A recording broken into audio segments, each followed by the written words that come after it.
Music, dance, theater. It's time to take a seat on the aisle with Tom Alvarez. Hear from performers, producers, presenters, and creators who enrich our lives in the performing arts. Who's on stage? Here is Tom Alvarez to introduce you. Hello, and welcome to On the Aisle with me, Tom Alvarez. My guest on today's episode is Will Nunziata. He's a New York City-based award-winning director, writer, and producer of film, television, theater, and concerts. Join me now as I go on the aisle in a conversation with Will. Looking for ways to save on your energy bills? AES Indiana has you covered. From smart thermostats to home energy assessments, we offer simple solutions to keep your home comfortable and your costs down. AES can help you save money and energy with kits, tips, rebates, and more. Visit aesindiana.com/ways to save to learn more about how we can help you save money. AES Indiana, helping you discover real ways to save. Welcome to On the Aisle, Will Nunziata. I'm so thrilled to see you again. Thank you so much for taking time to be with me today. It's a delight.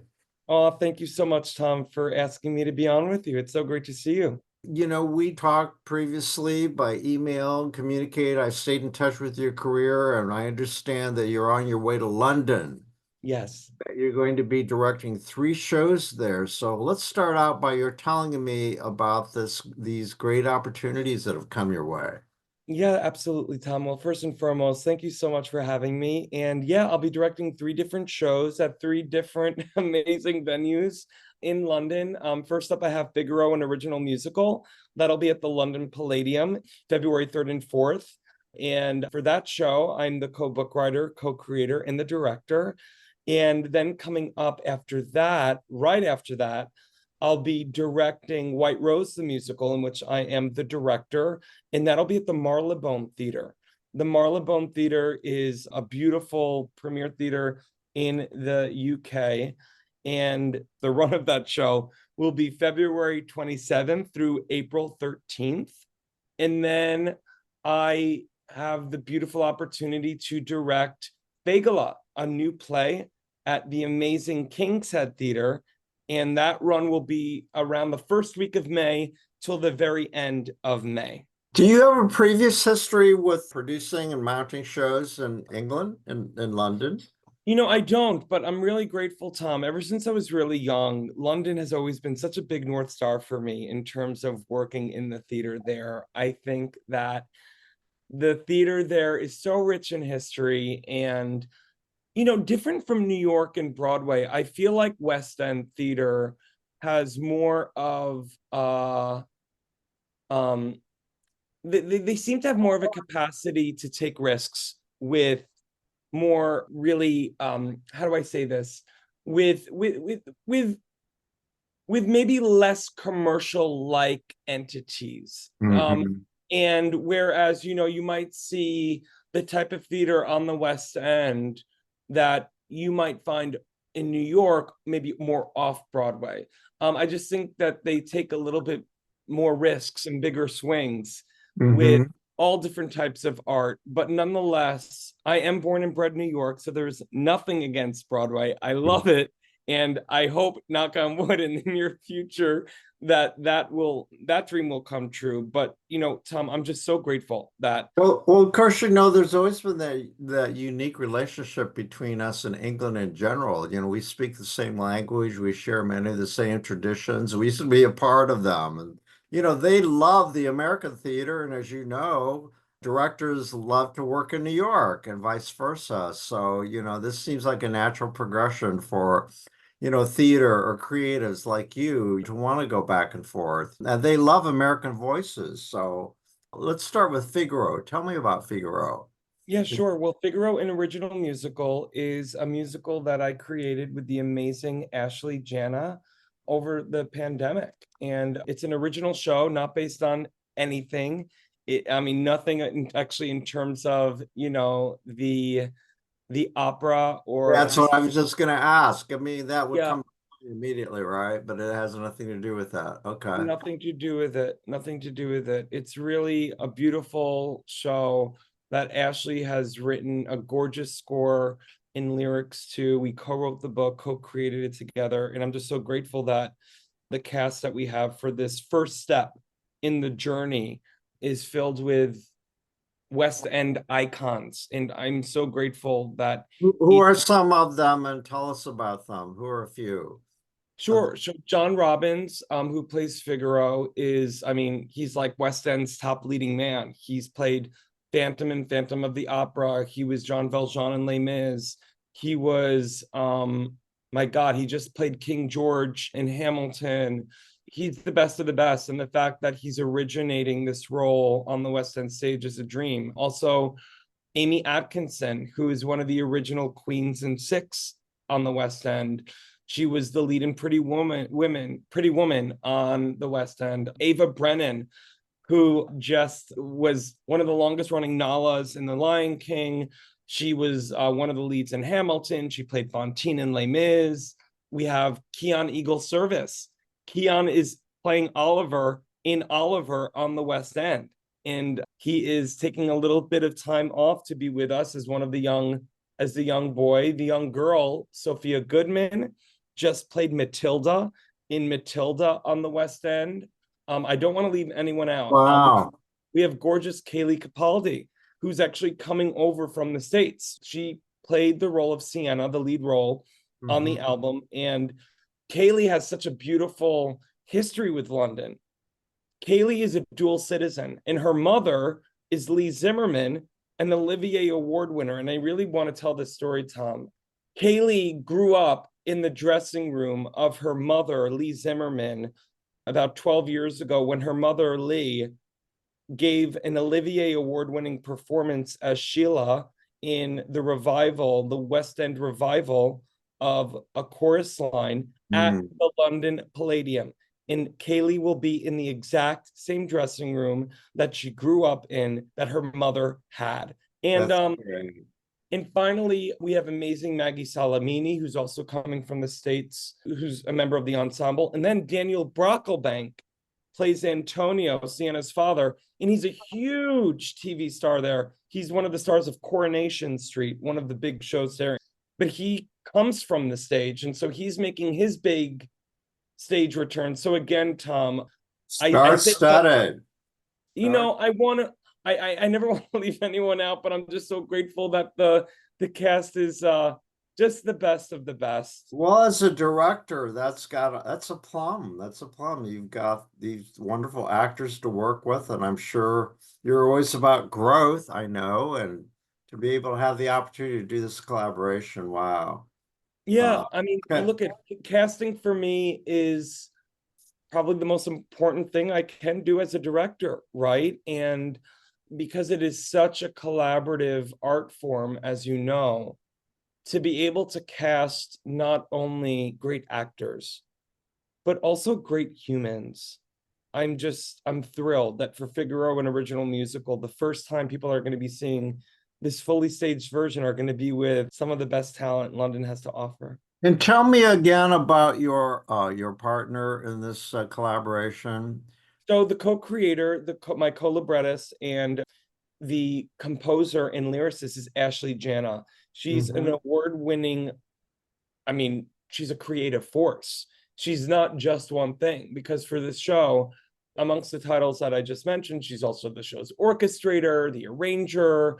She's a force. And we met Tom during the pandemic. We met at the beginning of the pandemic. I fell in love with her music. We met on Zoom. I asked her if she had ever wanted to write a musical, and she said, that's all I've ever wanted to do. And for a year and a half, Tom, a year and a half, once a week, we would meet throughout the pandemic, and we wrote the story of this musical. And after a year and a half, we had a full book, a full score, all lyric, and she's just been such a pleasure. She's such a creative force, and I'm so excited for the world to be able to get to see our collaboration. What are some of her credits?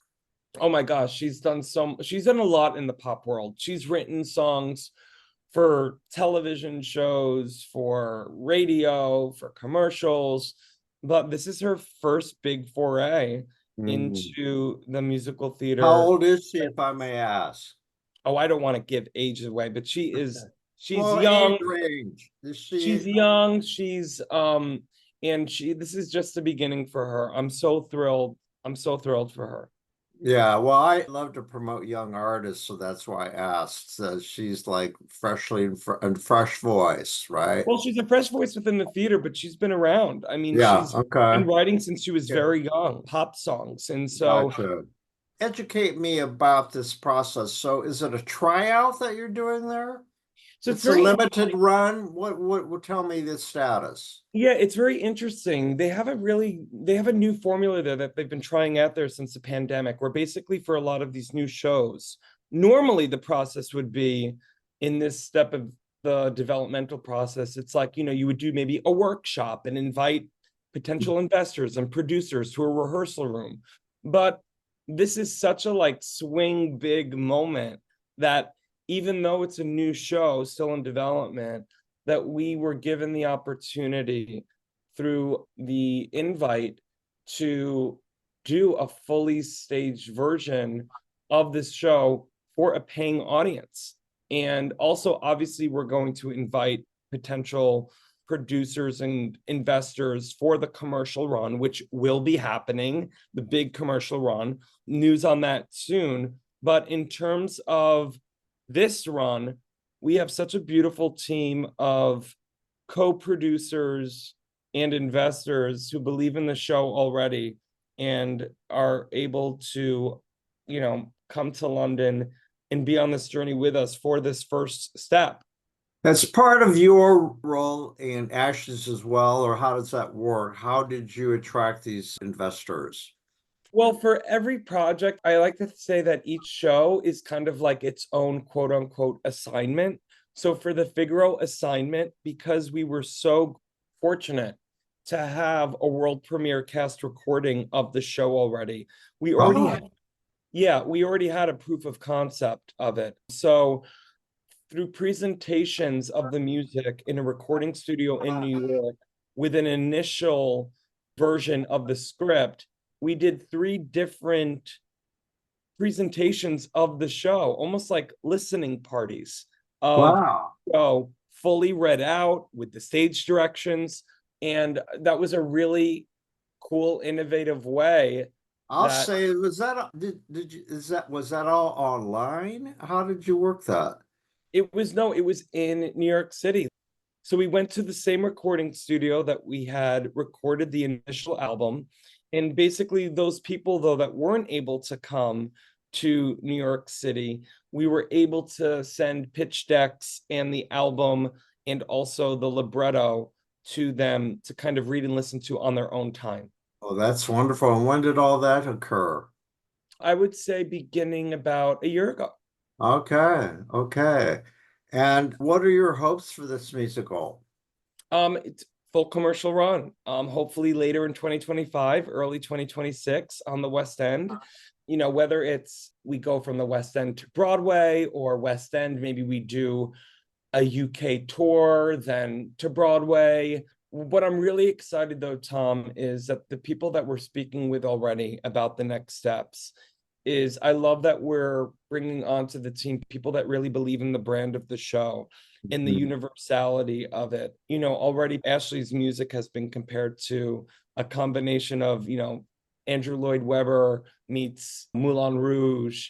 And Ashley has such an amazing ability to Mhm. fuse the genres of music theater, of pop, of classical. And this has really been such a cool experience to witness a talent like Ashley's really take off. And I'm excited that this is going to be a musical. I really believe that, beyond the runs on the West End and Broadway, I really believe in my bones and my gut that this is going to be a musical that's going to be done, I hope, in many different languages, What because period is it set in? it doesn't have one. It doesn't have one. Really? Okay. Initially, though, we were going to set it in the mid 1900s, mid 1800s, only because I just love that time period. But Ashley and I decided actually only a few months ago to not set it in a time period allowed not only me and her, but also the design team that we brought on, the ability to not feel shackled to Okay. a certain silhouette. But it does still take place in Italy, but there is no set time period. So it's timeless. It could be anytime. Correct. Yeah. Yes.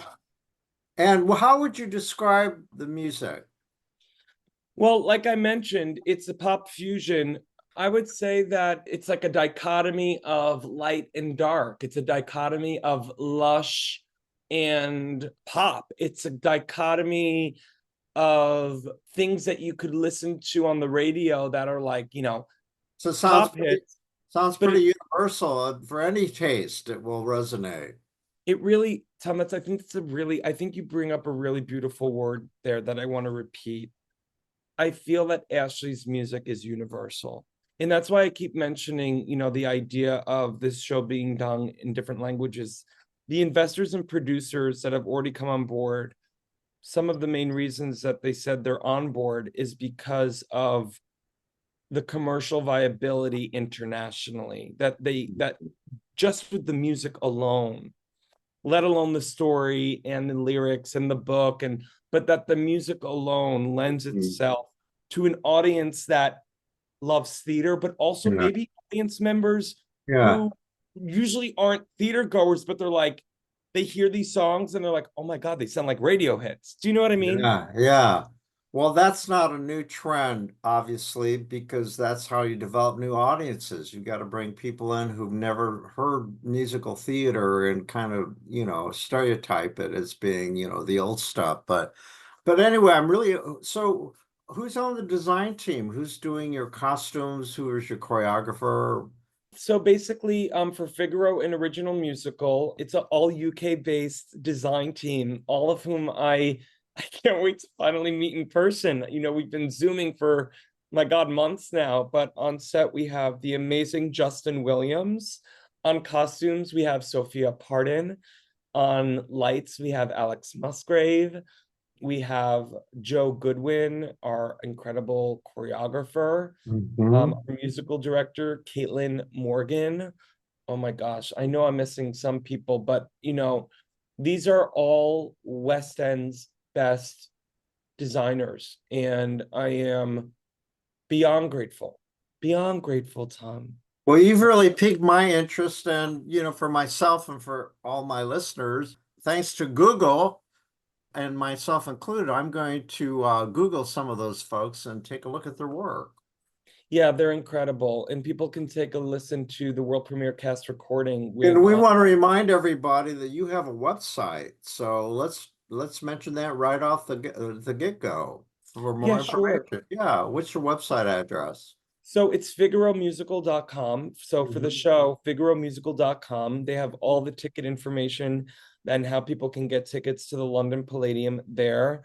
Mhm. Also, more about the show, how they can listen to the album. And Mhm. no, I'm really excited, Tom, that our first big step is on the iconic London Palladium stage. I mean, I'm sure but that stage is just so filled with history, not only obviously where some of the top West End shows go, but Mhm. some of the best. I mean, the Beatles, Judy Garland, Wow. Barry Manilow. I mean, this is an iconic, world-renowned theater, and so the fact that the musical's premiering there, it's a very pinch me Well, I time. was I was just thinking that I was just going to ask you. This is clearly a pinch me moment for you, right? It is, and the fact that literally the day we close on the 4th, and then the next day on the 5th of February, I start rehearsal for White Rose. Right. Obviously, a totally different show, premiering at a totally different yet still historic and gorgeous venue, the Marylebone.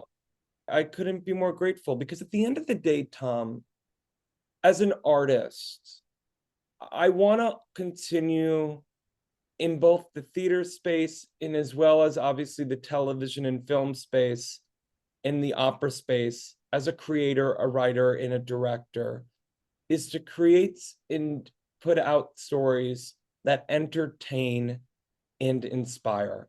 And those are my two words, Tom, that are on my vision board. That if in any way, shape, or form an idea comes along, a script crosses my desk, and if they entertain and inspire me, I lean in and say to myself, my God, because I'm a theater goer, I'm an opera goer, I'm a television film consumer, that if it at least entertains and inspires me, I want to at least give it a go.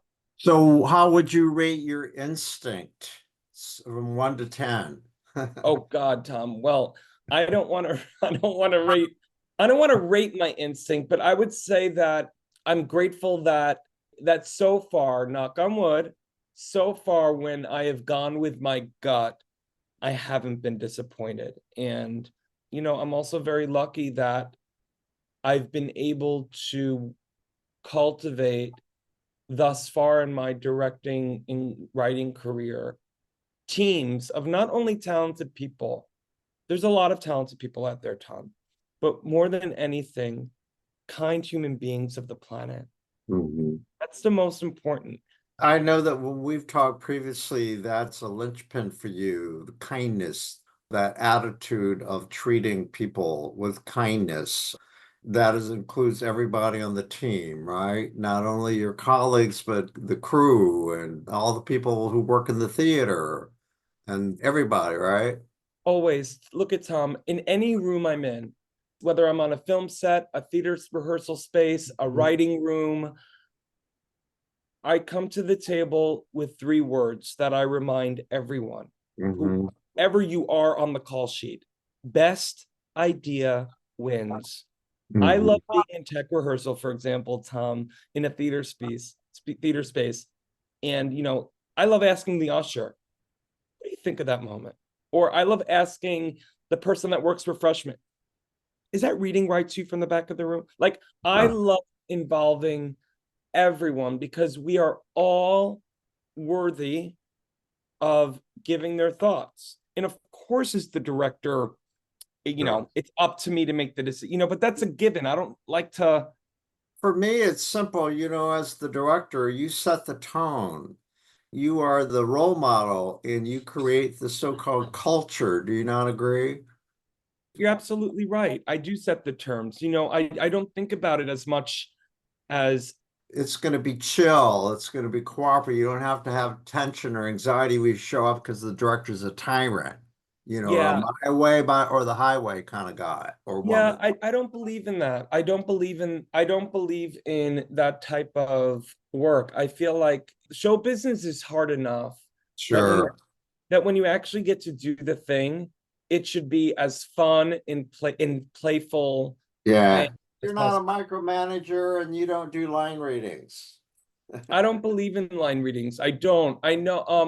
I really believe in collaborating with actors and helping guide them to what I think is maybe the right cadence or the right rhythm of Sure. but I don't. I don't. Is it safe to say that you cast actors who can deliver, right? So you're hiring creative pros and you can let them go because you can trust that they're going to give you what you want. Is that right? Yeah, and also look at I walk into the room already knowing emotionally where the beginning, middle, and end of every scene is. And how we get there, I do not like to micromanage. I like that to be a discovery so that also the actor feels ownership of the moment. Because at the end of the day, Tom, I'm really grateful for my time as a performer for Sure. 20 plus years because I think it's given me a sensitivity as a director Yeah. to know what it's like to bear it all. And so I Well, think, that what you just began to talk about, let's go there because I planned on bringing that up, but there's no time like the present. Okay, that foundation was laid, began with the fact that you have a twin brother, Anthony Nunziata. His career is soaring. As you know, he and I have become good friends. He's performed in Indianapolis, and that's how I came to know him. I've interviewed him several times, and that's led me to you, of course. He's your twin. You performed as Will and Anthony for some time, and then you left the stage to become a director, which is your first love. So that's kind of like a thumbnail, but let's go back to Will and Anthony. You first came to my attention. I got a friend request from Will and Anthony and these New York-based performers, and it's like, that's interesting. I wonder how they found me. But I kept track, the marketing that you all did was just great. The brand that you presented, and it really intrigued me. And then eventually I discovered that you had left the group and Anthony was on his own. And so that's how you came to my attention. So tell us, how long were you together with Anthony performing? Oh my gosh, I think we got our first paycheck when I was like 10 years old. So, I would say almost 25 years we were performing professionally. I think that it culminated in years of work, especially after college, with some of our top symphonic orchestras and big stages across the country and around the world. But it really, I think, culminated when we were so fortunate to co-headline Carnegie Hall with the New York Pops. And there was something about that moment, Tom, when I'll never forget. Was Steve Reinke the conductor at the time, artistic director? Correct. The musical director and conductor, Steve Reinke, who's a dear friend. He and that New York Pops orchestra on that iconic stage was a moment that I will never forget, not only as a performer, Tom, but for me in my dream, which was always to be able to perform at Carnegie Hall and thank two groups of people, my parents and my teachers. Mm-hmm. And when that happened, Tom, there was not to get all woo-woo, there was like a spiritual release that went on. And I felt this overwhelming need at that point to, after that moment, make sure that I was creating, writing, and directing pieces to give other people their quote unquote downstage center Carnegie Hall moment, whatever that may be. All right. And so, well, it kind of started earlier than that. Wouldn't you agree? Tell our listeners about where you got your training in Boston. Talk about that and working with you tell the story. It's a great one.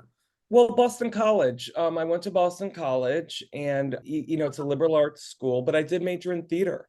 And Anthony and I had some really beautiful performing opportunities at Boston College. But it was my senior year, Tom, when I took a directing class. And my junior year, I took the directing class. My senior year, I directed a musical, and it was Bat Boy the Musical.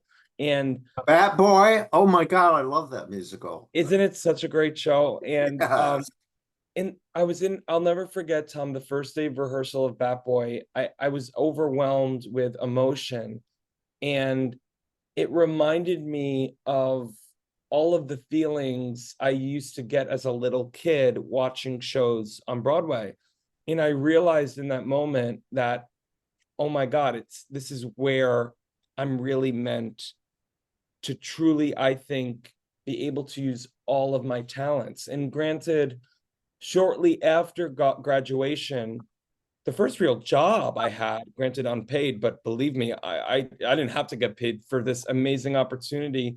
I assisted the director on Broadway, Lonnie Price. What's that? Who is that? Lonnie Price is a world-renowned Broadway director, and he directed 110 in the Shade for Roundabout, and that starred Audra McDonald on Broadway. Oh my goodness. And I was the assistant director, and it was from that experience I realized I would come back to the theater as a director. 110 in the Shade, who was the composer? That's Tom Jones and Harvey Schmidt. There you go. The Fantastics guys. Correct.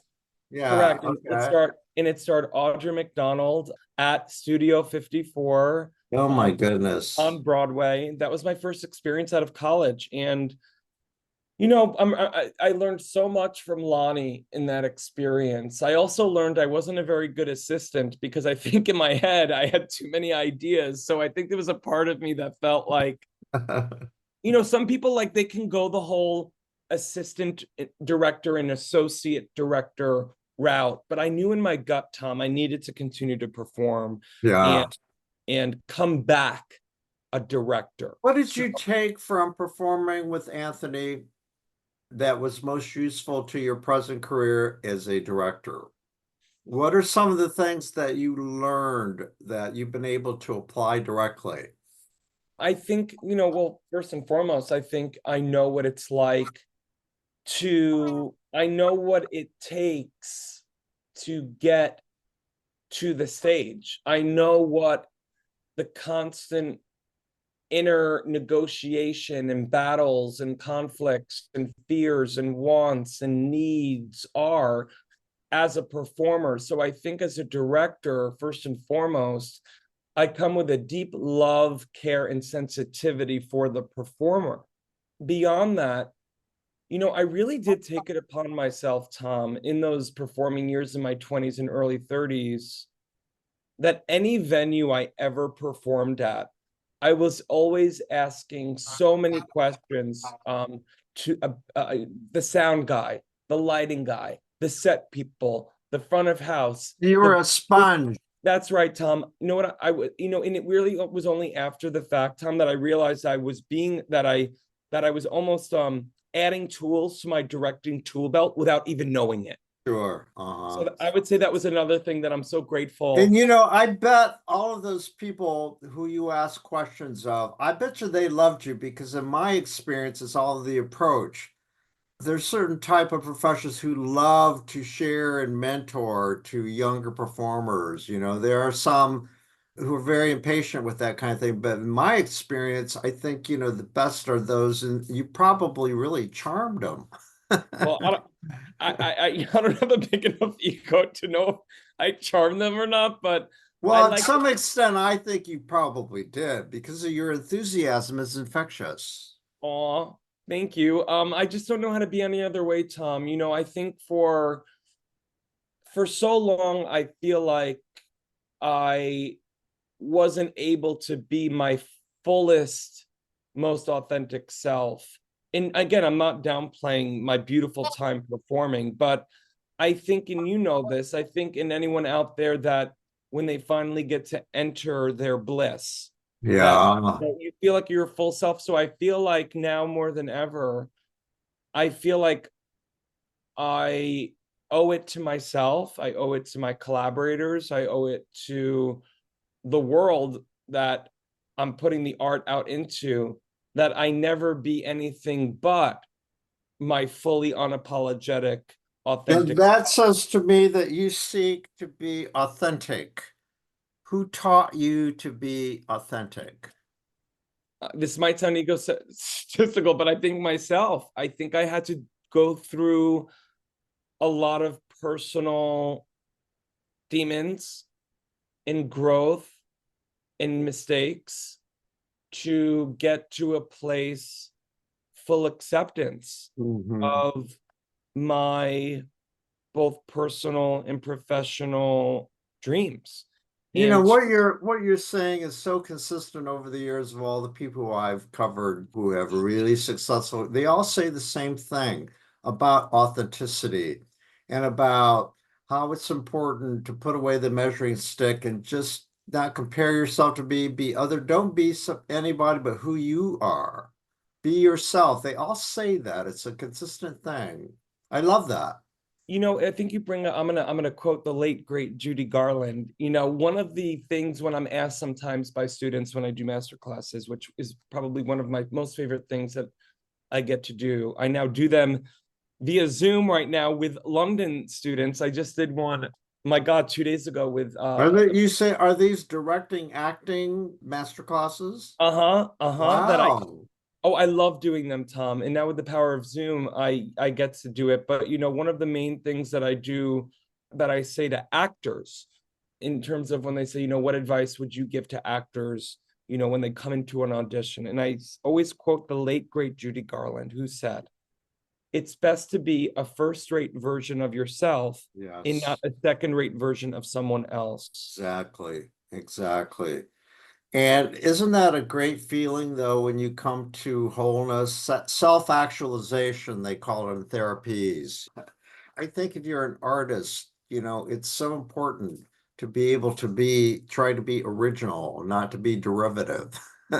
Don't you agree? Yeah, I do. And sometimes it just takes the work. I mean, the work on yourself. And I look back on the beautiful experiences when I look back at my childhood and my love of the theater. And I look back at all of the incredible experiences that my brother and I procured for ourselves as performers. And the fact that now I'm able to live out this childhood fantasy of directing and writing and creating for theater, television, film, and opera coming up. And that also my brother Anthony has actualized and is living his childhood fantasy of Well, singing. when I interviewed him on this podcast, he talked about your parents, how your father is in advertising. And remind me, your mother has a career. Well, she worked in advertising as well, but her father, whom I'm named after, her father was Bill Wendell, and he was Mm, one of the initial NBC staff that's announcers. right. He went on to be the announcer for such shows as Truth or Consequences, To Tell the Truth, Ernie Kovacs, and famously, for over 15 years, David Letterman, Late Show with David Letterman. Yeah. And what network was David at? Well, he began with David at NBC and then was with him for the first few years when he transferred over to CBS. All right. And did you know that Dave, if I may, my connection with David is that I worked in TV here in Indianapolis, and that's where he started his career, at a station across the street when Oh my gosh. he was a weatherman and he did outrageous stand-up comedy. He said, he would go on the air and say stuff like, the sleet is as big as canned hams, Oh falling. my gosh. Oh my gosh. So he was already beginning. So he was almost like Oh, yeah. his bliss while doing the weather. Also on a 4-H show, and he would just crack people up because it was so inappropriate, the kind of jokes he told, but he was just, and he also had a talk show here. But anyway, he's from here. And so Oh my gosh, I love that. yeah, and Jane Pauley as well. But anyway, it's all the show business. It's all, it's incestuous, right? Well, I love Jane Pauley. I mean, I was such a fan of her, obviously, when she was on the Today Show all those years ago. But beyond that, I love that she's come home to doing and hosting that amazing CBS Sunday Morning, which I think is my favorite show. My dream for my friends and like you and Anthony, someday I predict both of you are going to be on that show promoting something. I just know it in my heart. So, God bless you. From your lips to God's ears, Tom. well, I mean, but that's what happens, people, you see who's on there and they get people when they're hot in their careers, right? And I think you'll get there. So tell me about your writing. So during the pandemic, Tom, I'm really grateful that I went after it. I had 20 years of stories that needed to come out of me. And out of the pandemic, I would say during the pandemic and then like a few years after, culminating in just a few months ago, I was able to complete 5 full screenplays, 1 situational comedy, and a libretto for an opera. And I'm beyond grateful to my husband, Joseph, who gave me so much grace and so much support. What does Joseph do? He's a senior director at a nonprofit here in New York City for individuals living with autism. And what's it called? The organization? CUSAC, Quality Services for the Autism Community. Okay. He's also an incredible writer himself. So he is my #1 proofreader and idea giver. But Tom, I'm really excited about, and also I co-wrote Figaro, the musical, but I'm really excited for the films and the sitcom and the opera. And I wrote and directed a short film at the tail end of the pandemic, starring my dear friend Dominic Chianese. People might know him as Uncle Junior in The Sopranos, but Goodness. I, Wow. and how that came about, Tom. And I tell kids all the time, when you have an idea, just create it. Don't wait for anyone. Sure. I had a dream, Tom. I sound like Mama Rose. I had a dream. Is I had a dream, Tom, about my friend Dominic as the old guitarist in Pablo Picasso's painting. If people are listening, Google right now Pablo Picasso, the old guitarist. Was that in his blue period? Correct. Yeah. And, Okay. and I saw my friend Dominic as the old guitarist. I woke up, I wrote out a mini movie, and Dominic was living in London, is still there. He was living in London at the time. And I put that idea away. 6 months later, I'm walking the streets of New York with my husband, walking our two Malteses, Bella and Vincent. Shout out to them, our babies. And I hear a very familiar voice. And I've known Dominic for 30 years. So this is a man that knew me when my name was Willie. I literally am walking the street, and then all of a sudden I hear, Willie, Willie. I'm like, who the hell is calling me? I turn around. It's Dominic Chianese, at the time 92 years old. So he goes, Willie. I'm like, Dominic, I've not seen you in 15 years, but I cannot believe you're calling me right now from this. Don't you live in London? And he goes, yeah, I'm here for a week. And he goes, sit down. It was on the east side. We were drinking red wine in like 12 noon. And I go, Dominic, I cannot believe I'm seeing you. He goes, why? He was like, 6 months ago, I had a dream about you. And I painted him the picture about the film, The Old Guitarist. And he said, Willie, when I'm back this summer, let's do it. So in the summer of 2020, my God, is it 2021 or 2022? I think it was 2022. I don't know what time is anymore. We shot it in one day, Tom. Oh my goodness. Dominic saw the first cut of it. And I was just going to put it up on YouTube as like a proof of concept for me as a filmmaker. And it also starred, special shout out, Mike Cefalo, Aiden Sky, and beautiful music by the amazing John LaBarbera. Dominic said, Willie, you got to submit this to film festivals. I went, really? He goes, yeah, I'm really good in it. And you're writing, you're directing. You got to do it. The music, John, Aiden, Mike, we got to do it. Tom, and I don't say this to brag, I literally was like, okay. It's won over 14 different short film festivals. Is it on YouTube still? Can we see it? Yes. So I'm going to get there. Thank you for that reminder. From winning over 14 national and international short film festivals. Fantastic. Both as a film and me as a director, a few for Dominic as an actor. Tiny Scripted, which is a distribution entity for short films, found out about it. And we have so we are now officially distributed through Tiny Scripted. And if people go on YouTube and they search The Old Guitarist, my name, Will Nunziata, Dominic Chianese, or just put The Old Guitarist film, they'll be able to see it. And I can't wait. So that began kind of this notion, and I don't tell this story, Tom, to brag. I say it that if you ever have an idea, no matter where you're at in life, age, write it down, and you never know how it's going to manifest. And I've been told that it's important to write stuff down. You do that, right? Because it makes it real. You hit the nail on the head. It makes it real. And that's just one example of how these past few years have been for me. Like that when you write something down and you let go of the how, that it will come about when it's meant to be. I really believe that. And in my other films, to go back to your initial question, sorry for that diversion. Yeah. But Yeah, that's fine. No, I'm really excited for you that you have that versatility, because actually these days it's not uncommon to be marketable. You got to be able to do everything. Performers, but also the best work is being done by people, as you know, the best directors in Hollywood come from the theater and back and forth. So I'm really excited to see what is forthcoming from that noggin of yours. So you want to do feature films, I'm sure. Have you like made any inroads in Hollywood? Or there's a lot of production in New York though too, right?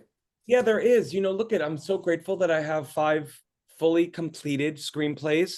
One of them, my psychological horror Lilith, has, or it's already won, I can't believe it, 2 different national screenwriting contests. One, Wow. Lilith has won the 2023 Hollywood Blood Horror Screenwriting Competition, and then the 2024 New York Screenplay Competition for Best Horror Script. So And you like horror films? so, Tom, I was the kid in elementary school while everyone was walking around wanting to talk about The Little Mermaid and Aladdin. I wanted to talk about Ruth Gordon's performance in Rosemary's Baby. So there's my taste. And so I've written 2 psychological horrors. I've written a film based upon the life of Deborah Arango, a Colombian painter. All over the map. I also wrote a father-son drama and an original, drama, not based on my life. Obviously, I love my dad. We have a great relationship, but no, this is an original script. And then also I wrote an original musical drama called Wow. City. And then I also, I can't say with whom or about whom rather, but I also wrote a situational comedy based loosely on the real life of a major Broadway star who is a dear friend of mine. And then also I wrote the libretto of an opera based upon my favorite Virginia Woolf book, The Waves. And it's composed by award-winning classical composer and dear friend of mine, Blake Allen. And so I feel like while I'm in London these next few months, Tom, Wow. hopefully on my time off there, getting some more inroads with my films in the sitcom. I'm trying. That's extraordinary. I cover opera, music, and dance, but opera I've developed a passion for, I would say, within the last 10 years. And I used to see people listen to arias and they would be weeping, and I roll my eyeballs. I'm not that cynical, but sometimes it just, I don't know, it just did. But then I found myself weeping, over Puccini, and I thought, oh my God, I'm hooked. I'm hooked on opera. And by the way, you and Anthony, your Italian backgrounds, I know that whole story.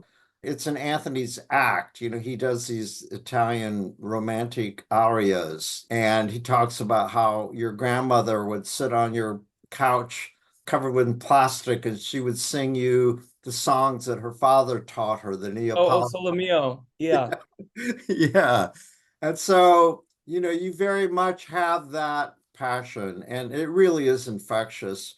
Well, listen, I really appreciate this time you've given me, and I wish you nothing but success. And you've really inspired me to examine your work and take a look at that YouTube. And I hope that we cross paths.